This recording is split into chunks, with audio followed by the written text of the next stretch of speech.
NASA কেন ৪১ সেকেন্ডে ১২ lakh litre পানি ব্যবহার করে? এই প্রশ্নটা শুনে অনেকেরই মনে হতে পারে এত পানি নষ্ট করে তারা কি করছে, এটা তো পানির অপচয়।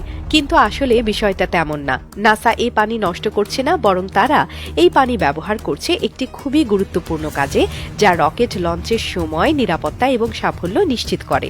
চলুন বিস্তারিতভাবে বুঝে নেওয়া যাক। যখন একটি রকেট লঞ্চ করা হয় তখন এর ইঞ্জিন থেকে প্রচণ্ড পরিমাণ তাপ এবং শব্দ নির্গত হয়।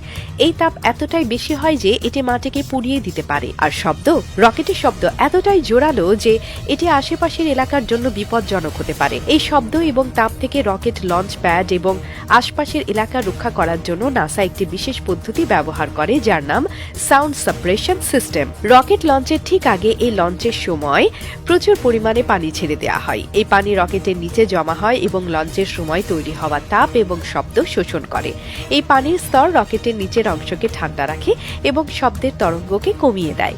এতে করে রকেট লঞ্চ প্যাড এবং আশেপাশের এলাকা তাপ এবং শব্দের প্রভাব থেকে রক্ষা পায়। রকেট লঞ্চের আগে এত পানি কেন লাগে? কম পানি দিয়ে কাজ চালানো যায় না? উত্তর হলো না, যায় না। রকেট লঞ্চের সময় যে পরিমাণ তাপ এবং শব্দ তৈরি হয় তা এতই বেশি যে তা সামাল দিতে হলে প্রচুর পরিমাণে পানি প্রয়োজন। এই পানি ব্যবহার না করলে রকেট লঞ্চ প্যাড ক্ষতিগ্রস্ত হতে পারে, এমনকি রকেট নিজেও বিস্ফোরিত হতে পারে। তাই এই পানি ব্যবহার করা একেবারেই অপচয় নয়, বরং এটি একটি অত্যন্ত প্রয়োজনীয় নিরাপত্তা ব্যবস্থা। এখন কেউ কেউ ভাবতে পারেন এত পানি ব্যবহার করলে পরিবেশের কি ক্ষতি হয় না?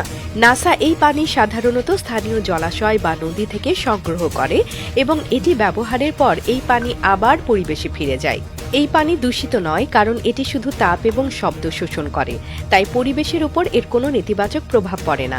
বিশ্বের বিভিন্ন দেশে, বিশেষ করে যেখানে রকেট লঞ্চ করা হয়, সেখানে এই ধরনের সাউন্ড সাপ্রেশন সিস্টেম ব্যবহার করা হয়। এটি শুধু নাসার জন্য নয়, বরং অন্যান্য স্পেস এজেন্সিগুলোর জন্য অত্যন্ত গুরুত্বপূর্ণ, যেমন রাশিয়ার রোসকসমস, ইউরোপীয় স্পেস এজেন্সি ইএসএ, চীনের সিএনএসএ এবং ভারতের ইসরো সবাই এই ধরনের সিস্টেম ব্যবহার করে, কারণ রকেট লঞ্চের সময় তৈরি হওয়া তাপ এবং শব্দ এতটাই বিপজ্জনক যে এটি সামাল দিতে হলে এই ধরনের ব্যবস্থা নেওয়া অত্যন্ত প্রয়োজন।